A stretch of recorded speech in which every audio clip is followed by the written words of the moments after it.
What's going on, guys? It's D-Town here.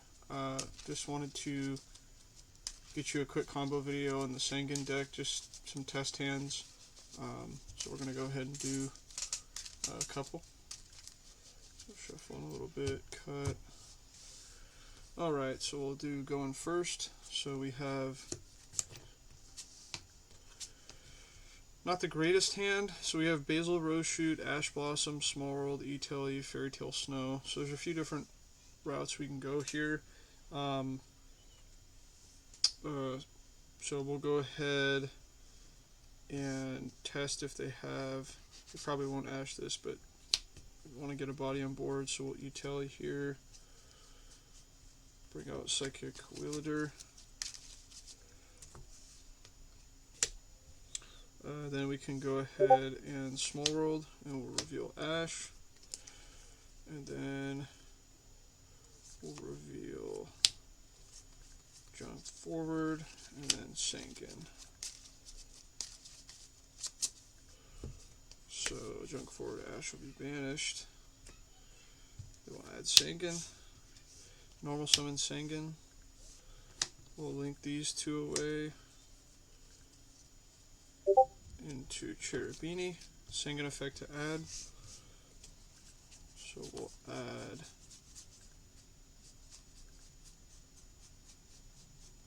Crusadia Arborea. And then we'll go Crusadia effect special. Or not effect, just summon it, special summon it. Cherubini effect. We'll send Water Enchantress and then target itself to gain the attack. Water Enchantress effect, we'll add Right. We'll activate the Right of Aramis. We'll special summon the token, and then we'll place the Fateful Adventure. We'll use the Fateful Adventure effect to add the Wandering Griffin Rider, and then we'll discard the Fairy Tale Snow. And then we'll use effective Wandering Griffin to special, and then on special we'll use Fateful Adventure to add the Draco back. And then from here, we're going to go ahead and link into Halki Fibrax effect, special summon Red Rose Dragon, and then we will synchro summon 10 into Baron A. Effective Red Rose to special. We'll special Rockthrows. And no effect to add because we already have the Basil. We'll synchro 7 and we'll go into Yazi. Effective Baron A, target the Yazi. Pop Yazi, Yazi effect. We'll special out Mare.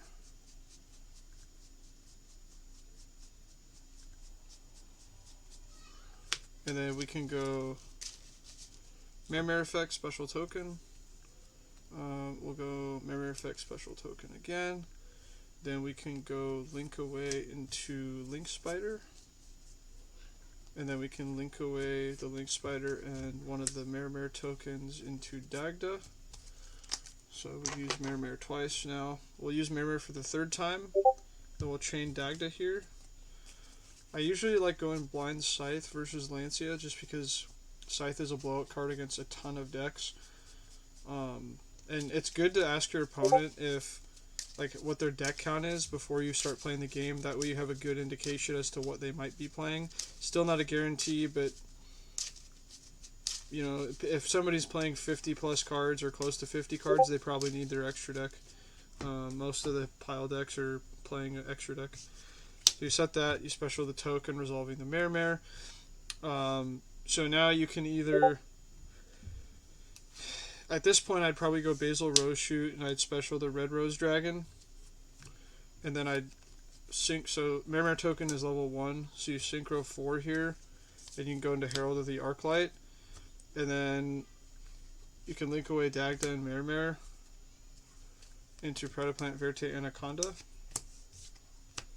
And then you go Verte effect, pay cost. So you're going to send the Fusion Destiny to the grave. And then resolving. So Herald, any monster that would go to the grave is banished instead. So these are banished. and you cannot pay cost under this, but you can, so like if it said to send monsters, if Verte sent monsters to the grave as cost, it wouldn't work. But the reason it works is because the Fusion Destiny is the cost, and then applying the effect is the effect. So you're good to resolve it. They're just, the materials are just banished. You special out the D-Hero Phoenix Enforcer, and then end phase, just in case they have Super Poly, you can pop the Verte Anaconda in the DPE effect in Grave, and then draw phase, standby phase, this comes back, and then in standby phase you can DPE effect, popping the Scythe and the DPE. You can go chain block, so you chain one Scythe so they can't go spell it, and then chain 2 DPE, and then to Reborn on next standby. Scythe comes out, you can put in defense or attack, up to you. I like attack a lot of the times because a lot of times their normal summon can't beat over this.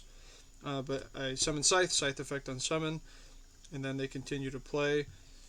If they attack over this, usually you want them to attack over it. Sometimes you'll negate depending on what they're activating. But once this is gone, you can Halki Fibrax effect, banish, special summon Shooting Riser, and then Shooting Riser effect.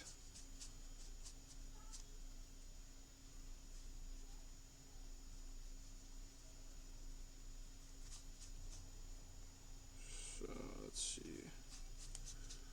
In this case, you drew the Snow, so I would just send an Enchantress for follow-up. There's no other level 4 right now in the deck. If you hadn't had drawn Snow, you'd be able to send Snow, but it's perfectly fine. This is a level 4 right now, so what you can do if you needed to interrupt them at any point now, you can just banish 7 cards. 1, 2, 3, 4.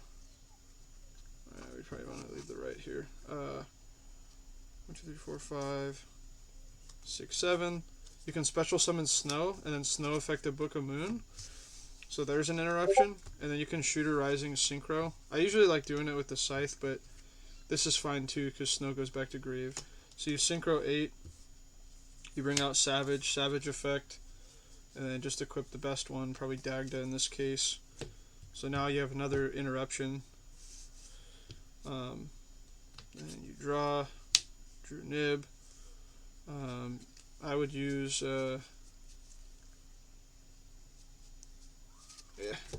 if I had played that right, or not if I played that right. If the nice thing about having these materials in Grave, like the Dashers, you get special when you draw Nib, but you really don't need it. So you have the Nib in hand, you have the Draco back. Standby phase, the DPE comes back. I mean, you pretty much win at this point. Baronet to attack mode, Baronet effect to pop. You have a negate. You might have this negate still, maybe, but even if you don't, you have a pop, you have a negate. I mean, you can go, set Draco back, a DPE effect, pop Draco back, pop a card on their field. You pretty much win. So anyways, that's how you can combo. If you're uninterrupted, you're pretty much unstoppable. And you can usually play through a hand trap or two, so I'll run a scenario